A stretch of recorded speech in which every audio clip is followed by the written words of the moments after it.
서울 강남구 테헤란로에 위치한 그랜드 팰리스 호텔 33층 프리미엄 웨딩홀 로얄 가든에는 이른 아침부터 분주한 움직임이 시작되었다.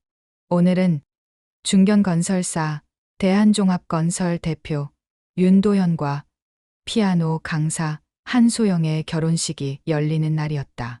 소영은 신부 대기실에서 마지막 준비를 하고 있었다.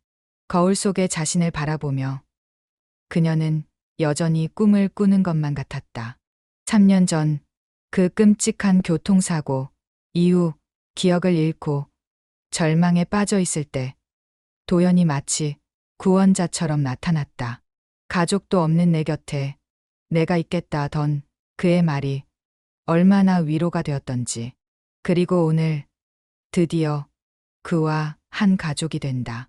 소영 씨, 정말 예쁘세요. 웨딩 플래너가 마지막으로 베일을 다듬어주며 미소를 지었다. 순백의 드레스를 입은 소영은 마치 동화 속 공주 같았다. 하지만 그녀의 마음 한구석에는 설명할 수 없는 불안감이 자리 잡고 있었다. 웨딩홀은 장미와 백합으로 화려하게 장식되어 있었다. 200여 명의 하객들이 자리를 가득 메웠다.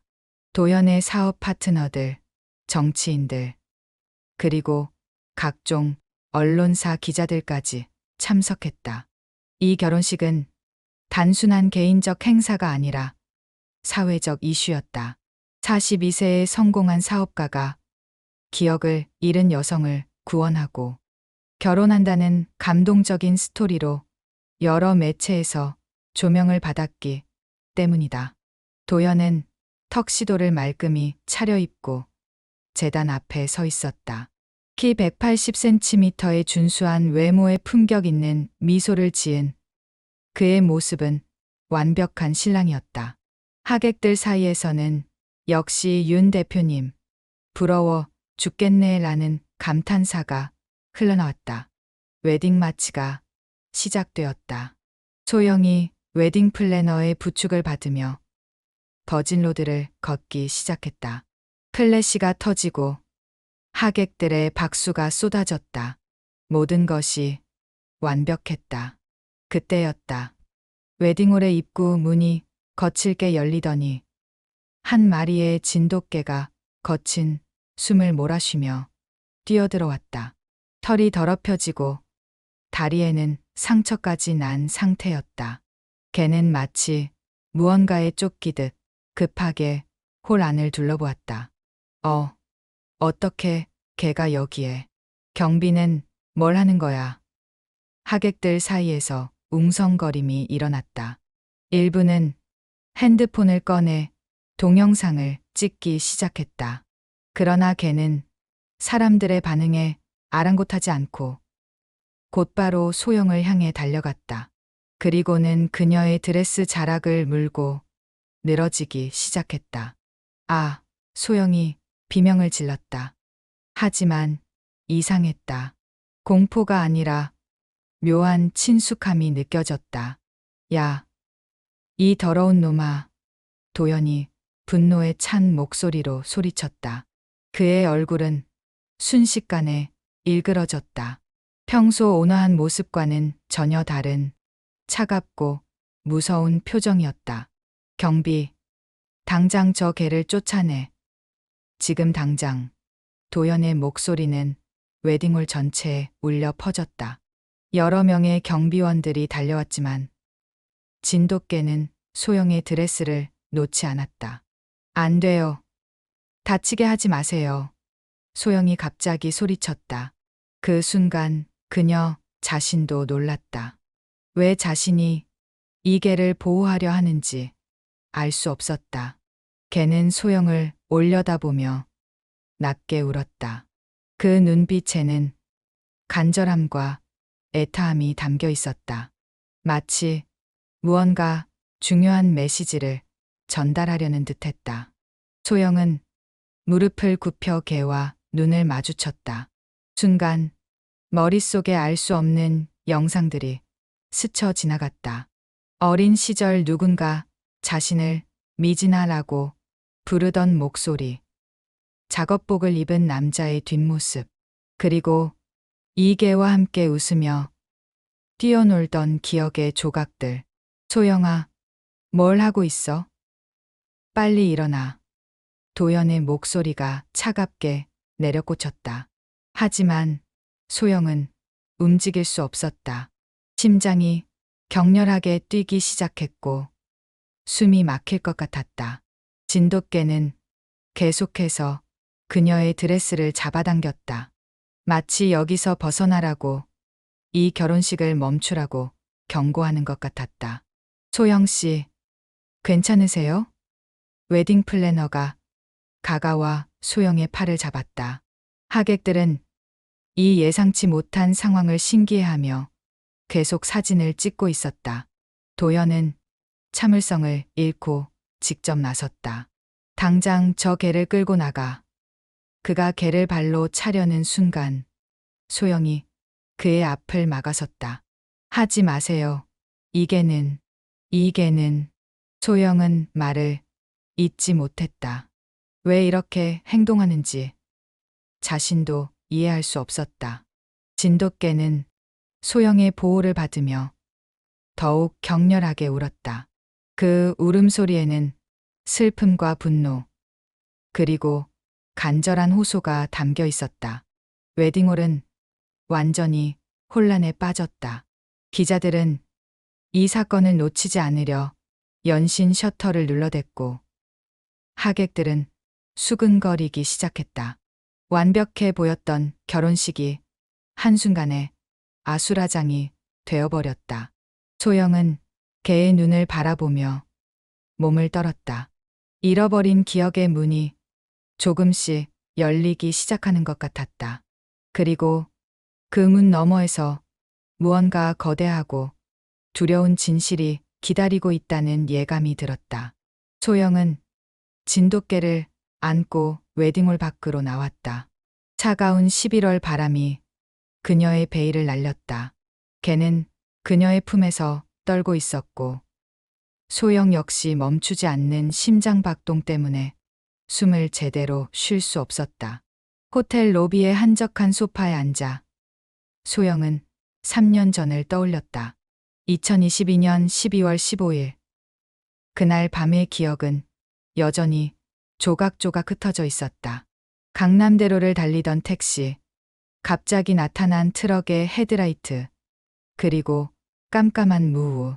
깨어났을 때 그녀는 서울대병원 중환자실에 누워 있었고 의사는 기적적으로 생명은 건졌지만 과거 기억 대부분을 잃었다고 말했다.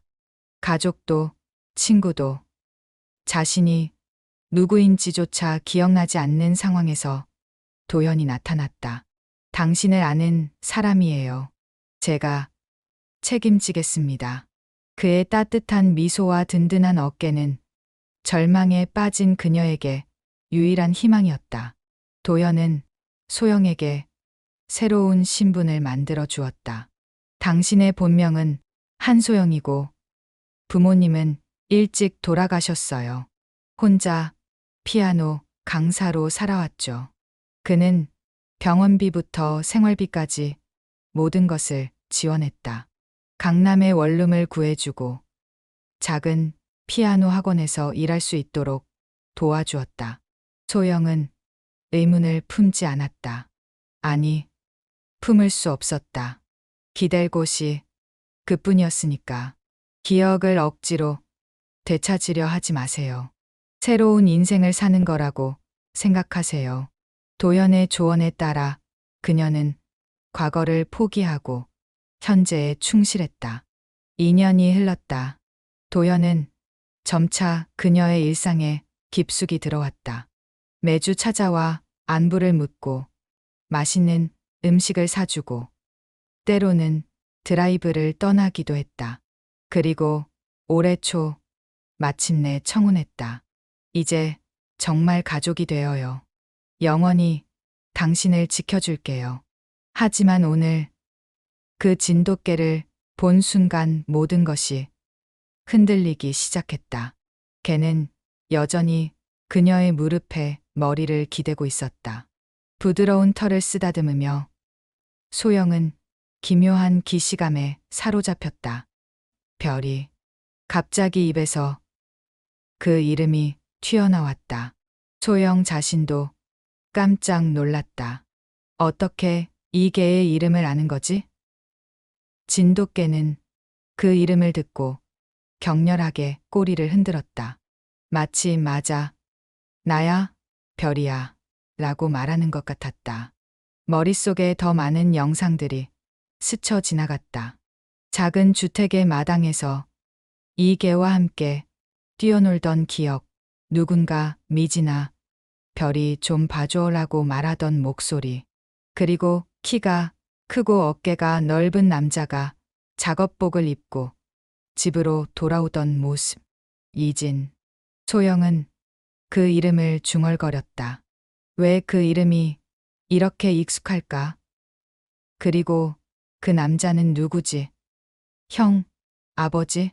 확실하지 않았지만 분명 자신에게 소중한 사람이었던 것 같았다. 별이는 소영의 손을 핥으며 낮게 울었다. 그 울음소리에는 오랜 기다림과 그리움이 담겨 있었다. 걔가 이렇게 오랫동안 자신을 찾아다녔다는 생각이 들자 소영의 가슴이 미어졌다. 넌 어떻게 날 찾았니? 소영이 별이의 목을 쓰다듬자 걔는 목에 걸린 낡은 목걸이를 보여주었다. 목걸이에는 작은 금속 팔찌가 매달려 있었는데 그 안에 강미진이라는 이름과 연락처가 새겨져 있었다. 강미진. 그것이 자신의 진짜 이름이었다. 도현의 추적. 그때 호텔 입구로 도현이 나타났다. 그의 얼굴은 차갑게 굳어 있었고 뒤에는 2명의 정장을 입은 남자들이 따라왔다. 보디가드처럼 보였다. 소영아, 여기 있었구나. 도현의 목소리는 평소보다 낮았다. 결혼식이 엉망이 됐어. 하객들이 모두 기다리고 있어. 소영은 별이를 더 꽉 안았다. 도현 씨, 저는 한소영이 아닌 것 같아요. 이 개가 저를 미진이라고 불러요. 도현의 눈빛이 순간 차갑게 변했다가 다시 부드러워졌다. 무슨 소리야? 사고, 후유증으로 가끔 이상한 환상을 보는 거야. 의사도 그럴 수 있다고 했잖아. 아니에요. 이 개는 분명히 절 알아요. 저도 이 개를 알아요. 소영의 목소리가 떨렸다. 도현이 보디가드들에게 눈짓하자 그들이 천천히 다가왔다. 소영아, 진정해. 그냥 들개일 뿐이야. 예식을 계속해야 해. 하지만 소영은 몸을 움츠렸다. 처음으로 도현에게서 위협적인 기운을 느꼈다. 지금까지 자신을 구원해준 은인이라고 생각했는데 왜 갑자기 이렇게 무서울까? 별이는 도현을 향해 낮게 으르렁거렸다. 개의 본능이 위험을 감지한 것 같았다. 그 순간 소영의 머릿속에 또 다른 기억이 떠올랐다. 어떤 남자가 자신에게 조심해, 미진아. 그 사람들을 믿으면 안 돼라고 말하던 장면이었다. 그 사람들이 누구지? 소영은 혼란스러워했다. 그리고 그 남자의 얼굴이 점점 선명해졌다. 작업복을 입고 거친 손을 가진 하지만 따뜻한 미소를 짓던 남자. 자신을 무척 아껴주던 사람. 오빠. 그 단어가 입에서 흘러나왔다. 도현의 표정이 완전히 굳었다. 뭐라고 했어? 저한테 오빠가 있었어요. 저를 미진이라고 부르던 오빠가. 소영의 기억이 조금씩 돌아오기 시작했다. 오빠는 건설 현장에서 일했다. 그리고 어느 날 심각한 표정으로 집에 돌아와서는 미진아, 우리 어디 멀리 가자. 위험한 일에 휘말렸어 라고 말했다. 그 다음은? 그 다음은 기억나지 않았다. 하지만 분명한 건 그 오빠가 자신을 지키려 했다는 것이었다. 그리고 지금 눈앞에 도연이 그때 오빠가 경계했던 바로 그 사람일지도 모른다는 두려운 추측이 들었다. 별이는 계속해서 으르렁거렸고 도연의 보디가드들은 점점 가까이 다가왔다. 소영은 본능적으로 일어나 별이를 안고 뒤로 물러섰다. 소영아, 제발 그 개를 놔두고 나와. 우리 결혼식을 끝내자. 도연의 목소리에는 간절함과 함께 위협이 섞여 있었다. 하지만 소영은 더 이상 그의 말을 믿을 수 없었다. 3년간 자신을 돌봐준 은인인지 아니면 자신을 이용한 가해자인지 알 수 없었지만 한 가지는 확실했다. 지금 당장 이곳에서 벗어나야 한다는 것. 별이와 함께 호텔을 빠져나가며 소영은 결심했다. 자신의 진짜 과거를 찾아내겠다고. 강미진이라는 이름의 진실을 밝혀내겠다고. 소영은 별이를 품에 안고 호텔에서 뛰쳐나왔다. 웨딩드레스 때문에 뛰기 어려웠지만 도연의 보디가드들이 따라오고 있다는 생각에 멈출 수 없었다. 강남역 지하철역으로 향하면서 그녀는 처음으로 자신의 상황을 객관적으로 바라봤다. 3년간 자신을 돌봐준 도연이 왜 갑자기 위협적으로 변했을까? 왜 별이를 보자마자 그렇게 격렬하게 반응했을까? 그리고 자신의 진짜 이름이 강미진이라면 한소영이라는 정체성은 무엇이었을까? 지하철역 계단을 내려가면서 소영은 뒤를 돌아봤다. 다행히 추격자는 보이지 않았다.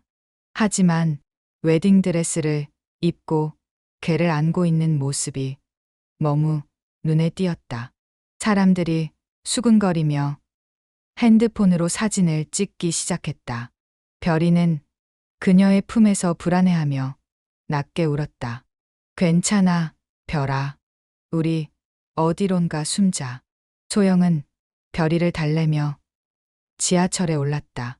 지하철을 타면서 소영의 머릿속에 또 다른 기억이 떠올랐다. 신촌역 근처의 작은 골목, 낡은 간판의 국밥집, 그리고 자상한 미소의 중년 여성. 고모. 그 단어가 자연스럽게 흘러나왔다. 왜 신촌인지, 왜 국밥집인지 명확하지 않았지만 분명히 그곳에 자신을 기다리는 누군가가 있을 것 같았다. 별이도 소영이 신촌행 지하철에 오르자 조금 진정되는 것 같았다. 30분 후 신촌역에 도착했다. 소영은 역에서 나와 골목길을 헤맸다. 기억은 흐릿했지만 발걸음은 저절로 어딘가를 향했다. 좁은 골목을 지나 낡은 상가 건물 1층에 다다랐을 때 그녀는 멈춰섰다. 정림국밥이라는 낡은 간판이 보였다. 그 순간 마음이 벅차올랐다. 이곳이었다. 이곳이 자신이 찾던 바로 그 장소였다. 문을 열고 들어서자 작고 허름한 국밥집이 나타났다. 점심시간이 지나서인지 손님은 거의 없었다. 주방에서 설거지를 하던 중년 여성이 소영을 보자 놀란 표정을 지었다. 여성은 60대 후반으로 보였다. 파마한 머리에 낡은 앞치마를 두른 모습이었지만 그 눈빛에는 깊은 애정과 그리움이 담겨 있었다. 그리고 소영이 별이를 안고 있는 것을 보자 그녀의 눈에서 눈물이 흘러내렸다. 미진아, 여성이 떨리는 목소리로 말했다. 정말 미진이구나. 소영의 가슴이 뛰기 시작했다. 이 여성이 자신을 아는 것이 분명했다. 그리고 역시 자신의 진짜 이름은 미진이었다. 누구세요? 소영이 조심스럽게 물었다. 나야, 미진아. 정임, 고모야. 여성은 앞치마로 눈물을 닦으며 다가왔다. 얼마나 찾았는지 몰라. 얼마나 기다렸는지. 박정임. 그 이름을 듣자 소영의 머릿속에 또 다른 기억들이 쏟아졌다. 어린 시절 오빠가 야근할 때 이 고몬에서 밤을 새웠던 기억, 맛있는 김치찌개를 끓여주던 고모의 손길, 그리고 자신을 딸처럼 아껴주던 따뜻한 마음. 고모. 소영이 그제서야 그녀를 알아봤다. 정말 고모예요? 정임은 소영을 꽉 안았다. 그래, 우리 미진이 살아있어서 정말 다행이야. 3년 동안 얼마나 걱정했는지. 3년 동안요? 고모는 제가 어디 있는지 모르셨어요? 정임의 표정이 어두워졌다. 앉아라, 미진아. 할 말이 많다. 그녀는 소영을 작은 테이블에 앉히고 물 한 잔을 건넸다. 별이는 정임을 보자 꼬리를 흔들며 반가워했다. 별이도 정말 많이 찾았어. 3년 동안 매일 이 근처를 배회하면서 너를 기다렸지. 정임이 별이를 쓰다듬으며 말했다. 고모, 제가 기억을 잃었어요. 교통사고를 당해서. 그런데 도현 씨가 저를 한소영이라고 하면서. 한소영? 정임의 얼굴이 급변했다. 윤도현이 그렇게 말했다고? 소영이 고개를 끄덕이자 정임은 분노에 찬 표정을 지었다. 그 악마 같은 놈이 내 기억까지 조작했구나. 정임은 깊은 숨을 쉬고 이야기를 시작했다. 미진아, 내 진짜 이름은 강미진이야. 그리고 너에게는 오빠가 있었어. 강태수라는 오빠가. 오빠. 소영의 가슴이 따뜻해졌다. 그런 오빠가 있었다는 것이 한편으론 기쁘면서도 지금 여기 없다는 것이 슬펐다. 오빠는 어디 계세요? 정임의 눈에 다시 눈물이 고였다. 태수는 3년 전에 죽었어. 교통사고로. 뭐라고요? 소영이 충격을 받았다. 하지만 그건 사고가 아니었어. 살해당한 거야. 정임의 목소리가 떨렸다. 태수는 대한종합건설에서 현장 관리자로 일했어. 그런데 그 회사에서 벌어지는 불법 행위들을 발견하게 됐지. 소영은 대한종합건설이라는 이름에 놀랐다. 그것은 도연의 회사였다. 정임이 계속 설명했다. 태수가 말하길 그 회사에서 불법 하도급을 주고받으면서 수십억 원을 빼돌리고 있다고 했어. 그리고 부실 공사까지 해서 언젠가 큰 사고가 날 거라고 걱정했지. 그런 일이. 태수는 양심적인 사람이었어. 그래서 이 사실을 공익제보하려고 했지. 증거자료도 수집하고 언론사에 제보할 준비까지 다 마쳤어. 정임의 목소리에 자부심과 슬픔이 섞여 있었다. 하지만 그들이 먼저 알아차렸어. 태수가 증거를 수집하고 있다는 걸 말이야. 정임이 주먹을 꽉 쥐었다. 그래서 태수를 없애버린 거야. 교통사고로 위장해서. 소영은 몸서리를 쳤다. 자신이 사랑했던 오빠가 그런 끔찍한 일을 당했다니. 그런데 태수가 죽고 나서 너도 위험해진 거야. 정임이 소영의 손을 잡았다. 태수가 수집한 증거 자료들을 내가 가지고 있을 수도 있다고 생각한 거지. 그래서 저도 사고를 당한 건가요? 그래. 너도 의문의 교통사고를 당했어. 그런데 다행히 목숨은 건졌지. 하지만 기억을 잃어버렸고 정임이 분노에 찬 목소리로 말했다. 그 윤도현이라는 놈이 내가 기억을 잃은 걸 이용해서 너를 조종한 거야. 소영은 모든 퍼즐이 맞춰지는 것을 느꼈다. 도현이 자신에게 베푼 친절이 사실은 감시와 통제였다는 것을, 자신을 한소영이라고 부르며 과거를 지워버린 것도 모두 계획된 일이었다는 것을. 그럼 도현 씨는 처음부터 저를 이용하려고. 그래. 너를 곁에 두면서 태수가 남긴 증거가 어디 있는지 알아내려고 했던 거야. 그리고 너를 완전히 자기 사람으로 만들어서 입을 막으려고 했고. 정임은 일어나서 주방 안쪽으로 들어갔다. 잠시 후 낡은 서류 봉투를 들고 나왔다. 태수가 죽기 전에 이걸 내게 맡겼어.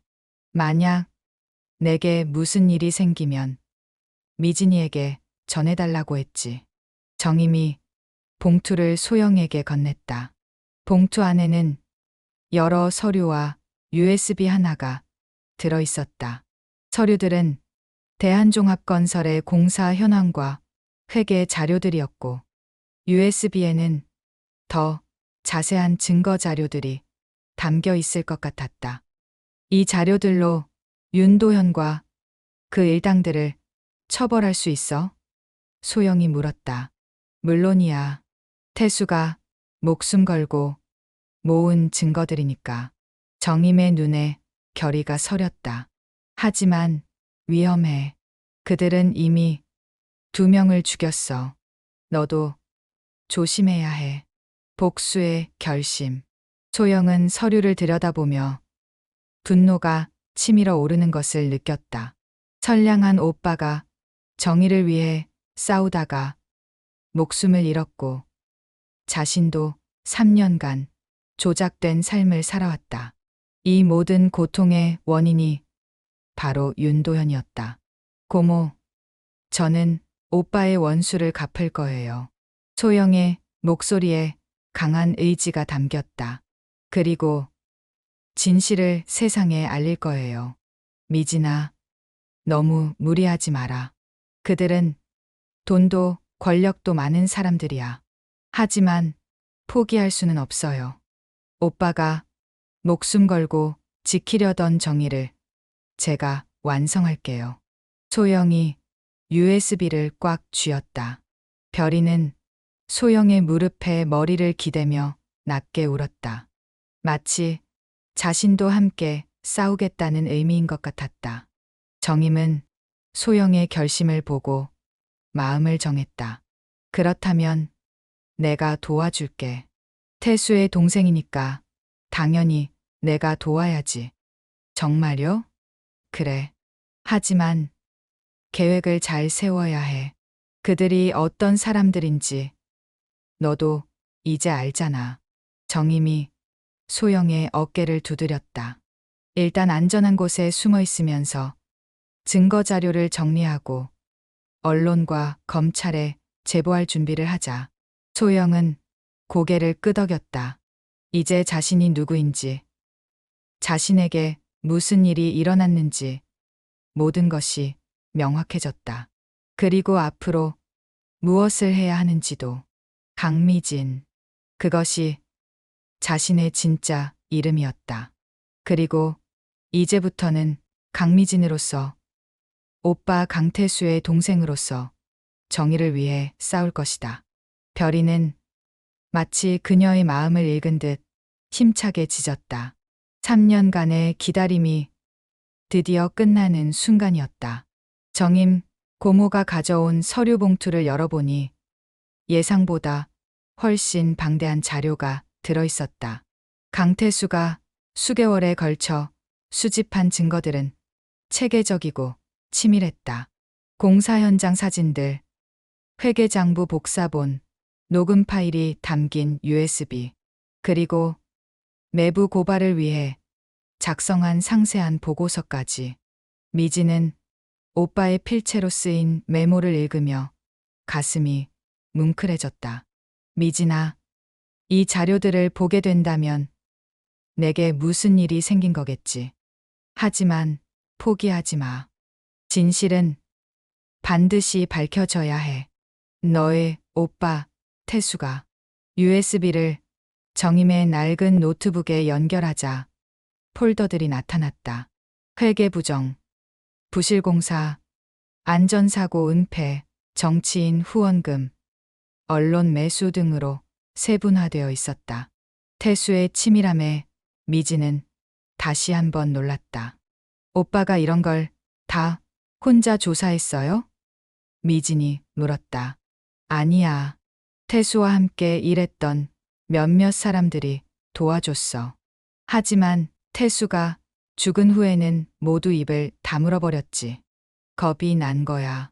정임이 안타까운 표정을 지었다. 첫 번째 폴더를 열어보니 대한종합건설의 조직도와 주요 인물들의 사진이 나왔다. 윤도현은 대표이사였지만 실질적인 권력은 회장인 윤광철이 쥐고 있었다. 도현의 아버지였다.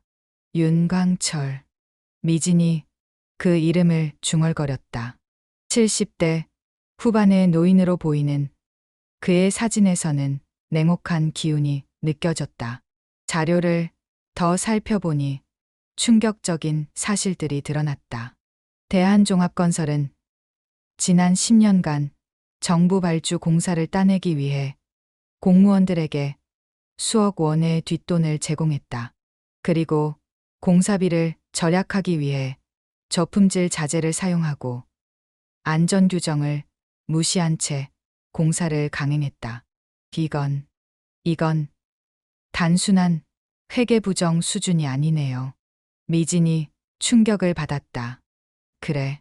태수가 말하길 작년에 붕괴된 인천의 아파트 공사 현장도 이들이 한 거라고 했어. 그때 작업자 3명이 죽었잖아. 정임의 목소리가 떨렸다.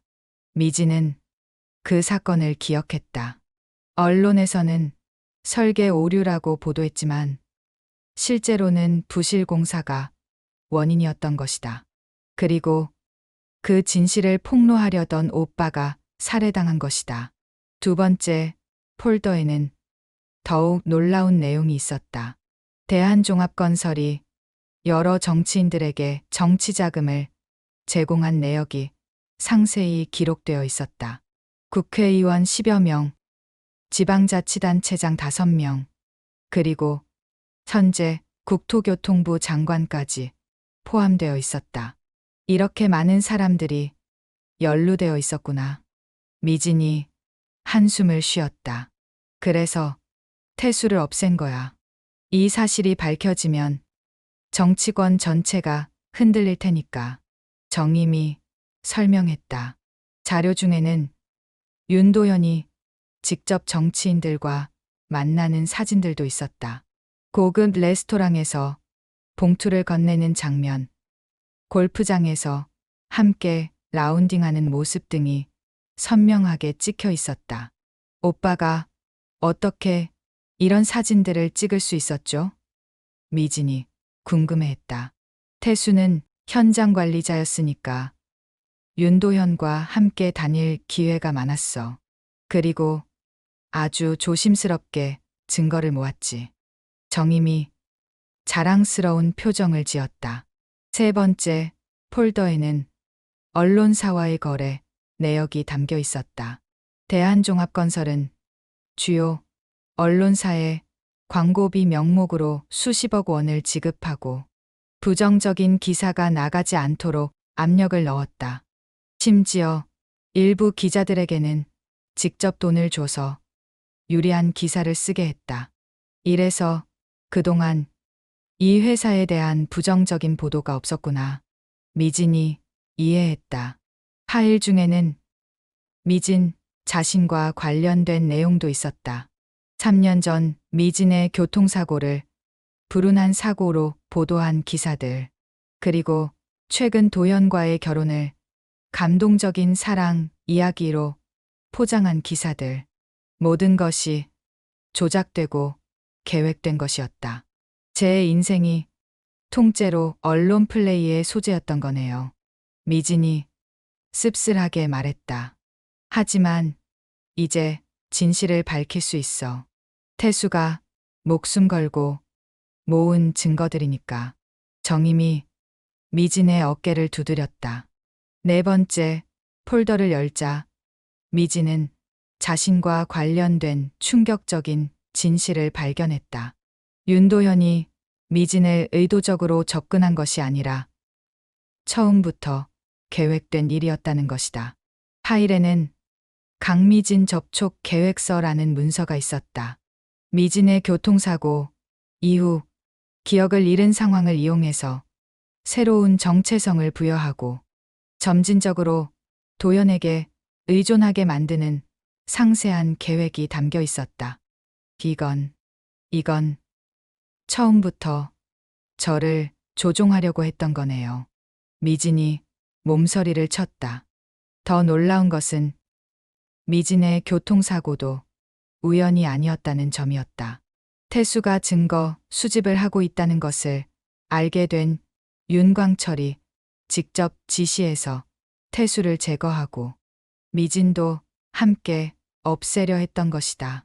하지만 미진이 기적적으로 살아남자 기억 상실을 이용해 완전히 다른 방식으로 통제하기로 결정했던 것이다. 아버지와 아들이 함께 이런 짓을. 정임이 분노했다. 그런데 왜 저를 죽이지 않고 살려뒀을까요? 미진이 의문을 표했다.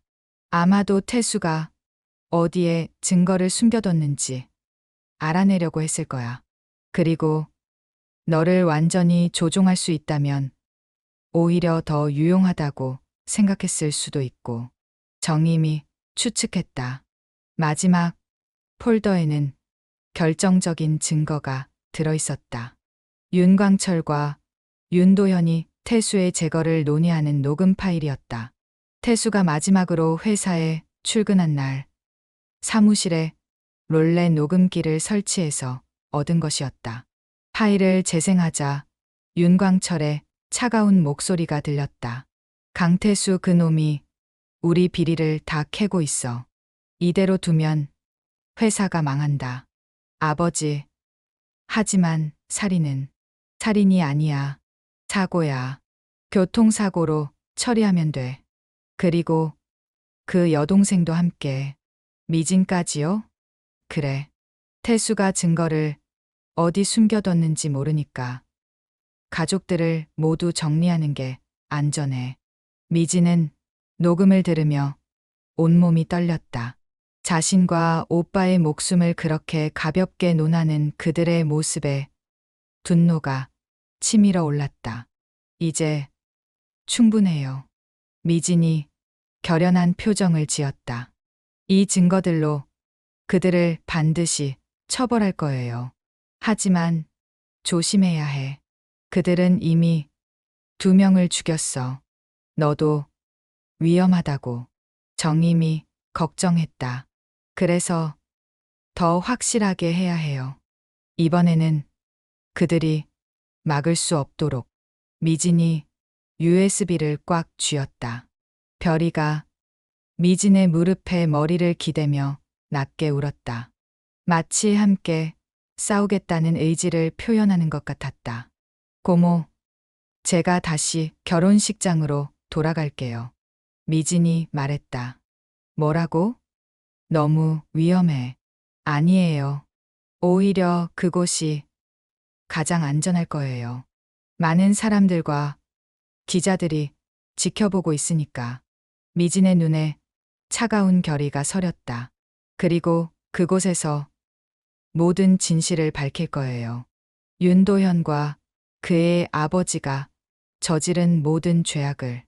정임은 미진의 결심을 보고 더 이상 말리지 않았다. 대신 그녀를 꽉 안으며 말했다. 조심해, 미진아. 그리고 태수의 목까지 꼭 해내렴. 네, 고모. 오빠가 목숨 걸고 지키려던 정의를 제가 완성할게요. 미지는 증거 USB를 품에 깊숙이 숨기고 별이와 함께 국밥집을 나섰다. 이제 마지막 결전을 위해 그랜드 팰리스 호텔로 돌아갈 시간이었다. 오빠 강태수의 복수, 그리고 진실의 완전한 승리를 위해 그랜드 팰리스 호텔로 돌아가는 길. 미진의 마음은 복잡했다. 두려움과 분노, 그리고 정의에 대한 열망이 뒤섞여 있었다. 별이는 그녀의 곁을 지키며 함께 걸었다. 마치 마지막까지 함께 싸우겠다는 의지를 보여주는 것 같았다. 호텔에 도착하자 여전히 웅성거리는 소리가 들렸다. 결혼식이 중단된 후에도 하객들과 기자들은 모두 떠나지 않고 상황을 지켜보고 있었다. 일부는 이 사건이 단순한 해프닝이 아닐 수도 있다는 것을 직감하고 있었다. 미지는 잠시 호텔 로비에서 숨을 고르며 마지막 점검을 했다. USB는 안전하게 가슴에 숨겨져 있었고, 휴대폰으로는 이미 여러 언론사와 검찰청에 제보 메시지를 보낸 상태였다. 이제 되돌릴 수 없는 길이었다. 별아, 우리 마지막까지 힘내자. 미진이 별이를 쓰다듬으며 속삭였다. 별이는 꼬리를 한번 흔들어 보이며 응답했다. 웨딩홀에 들어서자 모든 시선이 미진에게 집중되었다. 하객들은 수근거리기 시작했고, 기자들은 재빨리 카메라와 녹음기를 준비했다. 무대 위에서는 도연이 진땀을 흘리며 사회자와 무언가를 논의하고 있었다. 도연은 미진을 보자 안도의 표정을 지었다가 곧 불안한 기색을 드러냈다. 그는 급히 무대에서 내려와 미진에게 다가왔다. 소영아, 어디 갔었어? 모든 사람들이 기다리고 있어. 도연의 목소리에는 간절함과 함께 미묘한 위협이 섞여 있었다. 저는 소영이 아니에요. 미진이 또렷하게 말했다. 제 이름은 강미진입니다. 주변의 웅성거림이 더 커졌다. 기자들은 이 발언을 놓치지 않고 받아 적기 시작했다. 도연의 얼굴이 순간 일그러졌다가 다시 억지로 미소를 지었다. 무슨 소리야? 사고, 후유증으로 혼란스러운 거야. 빨리 예식을 마저 진행하자. 하지만 미진은 도연의 손을 뿌리치고 무대로 향했다. 별이도 그녀를 따라 무대 위로 올라갔다. 웨딩홀은 완전히 정적에 빠졌다. 여러분, 잠시만 들어보세요. 미진이 마이크를 잡고 말했다. 저는 한소영이 아닙니다. 제 진짜 이름은 강미진이고 3년 전 교통사고로 기억을 잃었습니다. 하객들 사이에서 놀라는 소리가 터져 나왔다. 도연은 창백한 얼굴로 무대로 뛰어 올라가려 했지만 기자들이 그의 앞을 막았다. 그리고 그 교통사고는 우연이 아니었습니다. 미진의 목소리가 웨딩홀 전체에 울려 퍼졌다. 윤도현과 그의 아버지 윤광철이 저와 제 오빠를 죽이려고 계획한 일이었습니다. 이제 웨딩홀은 완전한 소동에 빠졌다. 일부 하객들은 자리에서 일어났고 기자들은 연신 셔터를 눌러댔다. 제 오빠 강태수는 대한종합건설에서 현장 관리자로 일했습니다. 미진이 계속 말했다. 하지만 이 회사가 저지르는 온갖 부정부패를 견딜 수 없어서 공익제보를 준비했죠. 도연이 무대로 올라와 마이크를 빼앗으려 했지만 별이가 으르렁거리며 그를 막았다. 보안 요원들도 나서려 했지만 기자들과 하객들의 시선 때문에 섣불리 행동할 수 없었다. 부실 공사로 인한 안전사고, 정치인들에 대한 로비, 언론 매수까지. 미진의 목소리는 점점 더 힘이 실렸다. 오빠는 이 모든 진실을 세상에 알리려 했습니다. 그래서 그들이 오빠를 죽인 거예요. 웨딩홀은 이제 완전한 아수라장이 되었다. 일부 하객들은 충격을 받아 중얼거렸고, 다른 일부는 이것이 사실인지 의심하며 서로 의견을 나누었다. 거짓말이야. 도연이 소리쳤다. 이 여자는 정신병 환자야. 사고 후유증으로 망상에 빠진 거라고. 하지만 미진은 흔들리지 않았다. 대신 가슴에서 USB를 꺼내 들어 보였다. 거짓말이 아닙니다. 여기에 모든 증거가 있어요. 미진이 USB를 높이 들었다. 대한종합건설의 회계 부정, 정치인 매수, 부실공사, 그리고 제 오빠를 죽이라고 지시하는 윤광철의 음성까지. 도연의 얼굴이 완전히 하얗게 변했다. 그는 급히 휴대폰을 꺼내 누군가에게 전화를 걸려 했다. 아버지, 지금 당장 사람들을 보내세요. 모든 걸 막아야 해요. 도연이 다급하게 외쳤다. 그 순간 웨딩홀 뒤쪽에서 정장을 입은 남자들 여러 명이 나타났다. 윤광철이 보낸 사람들인 것 같았다. 그들은 미진을 향해 다가오기 시작했다. 하지만 이미 때는 늦었다. 기자들은 모든 상황을 생중계하고 있었고, SNS를 통해 실시간으로 영상이 퍼져나가고 있었다. 웨딩홀에 있던 하객들 중 일부도 핸드폰으로 상황을 촬영하며 온라인에 올리고 있었다. 여러분, 지금 보시는 것이 바로 그들의 진짜 모습입니다. 미진이 마이크를 통해 외쳤다. 진실을 말하는 저를 폭력으로 막으려 하고 있어요. 정장을 입은 남자들이 무대로 올라오려 하자 하객들 중 일부가 그들을 막아섰다. 특히 언론인들은 취재를 방해받을 수 없다며 강력히 항의했다. 이것은 공개적인 장소에서 벌어지는 일입니다. 폭력을 사용할 수 없어요. 한 기자가 소리쳤다. 그 순간 웨딩홀 입구로 경찰들이 들어왔다. 미진이 미리 보낸 제보가 효과를 본 것이었다. 경찰들은 상황을 파악하며 질서를 유지하려 했다. 경찰입니다. 모두 진정하시고 상황을 설명해 주세요. 경찰서장으로 보이는 남자가 말했다. 미진은 이 기회를 놓치지 않았다. 경찰서장님, 저는 강미진입니다. 제가 가진 이 USB에는 대한종합건설의 온갖 범죄 증거가 들어있어요. 그리고 이들이 제 오빠를 살해했다는 결정적 증거도 있습니다. USB를 경찰서장에게 건네며 미진은 계속 말했다. 지금 저를 막으려는 저 사람들도 같은 조직의 사람들이에요. 제가 진실을 말하는 것을 막으려고 폭력을 사용하려 했습니다. 그때 웨딩홀 뒤쪽에서 70대 노인이 나타났다. 윤광철이었다. 그는 지팡이를 짚고 천천히 앞으로 걸어오며 주변 사람들을 차가운 눈빛으로 훑어봤다. 참 시끄럽군. 윤광철이 낮은 목소리로 말했다. 정신병자 하나 때문에 이 난리가 뭔가. 하지만 미진은 윤광철을 보자 더욱 분노가 치밀어 올랐다. 바로 당신이에요. 당신이 제 오빠를 죽이라고 지시한 장본인. 증거라도 있나?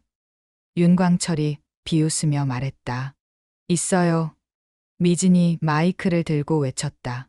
당신이 도현과 함께 오빠를 죽이자고 말하는 녹음이 있어요. 지금 당장 들려드릴까요? 윤광철의 얼굴이 순간 굳었다. 그는 주변을 둘러보며 상황이 자신에게 불리하게 돌아가고 있다는 것을 깨달았다. 경찰서장이 USB를 받아들고 즉시 수사를 지시했다. 그리고 윤도현과 윤광철, 그리고 그들이 데려온 사람들을 모두 조사를 위해 연행한다고 발표했다. 윤도현, 윤광철, 특수살인, 회계부정, 정치자금 관련 혐의로 긴급 체포합니다. 경찰서장이 영장을 제시하며 말했다. 도현은 창백한 얼굴로 미진을 바라봤다. 소영아, 아니, 미진아, 나는 정말로 너를 사랑했어. 이 모든 일은 아버지가. 거짓말 마세요. 미진이 차갑게 말했다. 당신도 똑같은 악마예요. 3년 동안 저를 속이고 이용했잖아요. 윤광철은 끝까지 버텼다. 이 모든 게 조작된 증거야. 나는 아무것도 인정하지 않는다. 하지만 이미 언론을 통해 모든 것이 전국에 생중계되고 있었다. 그들의 몰락은 이제 되돌릴 수 없었다. 경찰들이 윤도현과 윤광철을 연행해 간 후 웨딩홀은 점차 조용해졌다.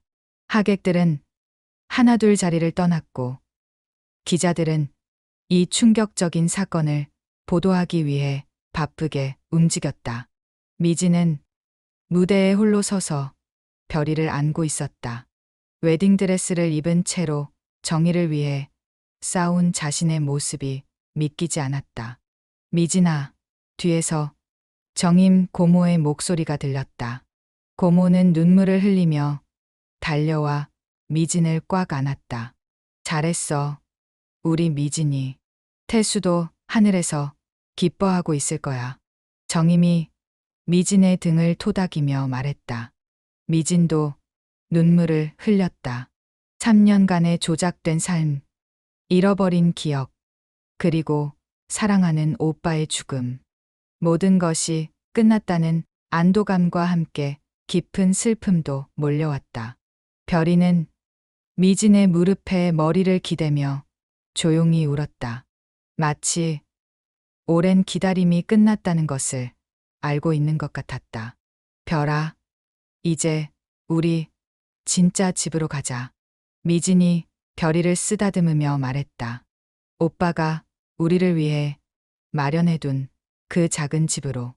몇 시간 후 뉴스에서는 대한종합건설 비리 사건이 톱뉴스로 보도되었다. 윤광철과 윤도현의 체포, 정치인들의 연루 의혹, 그리고 강태수의 죽음이 단순한 사고가 아니었다는 사실까지. 미진은 정임, 고모와 함께 작은 원룸에서 뉴스를 지켜봤다.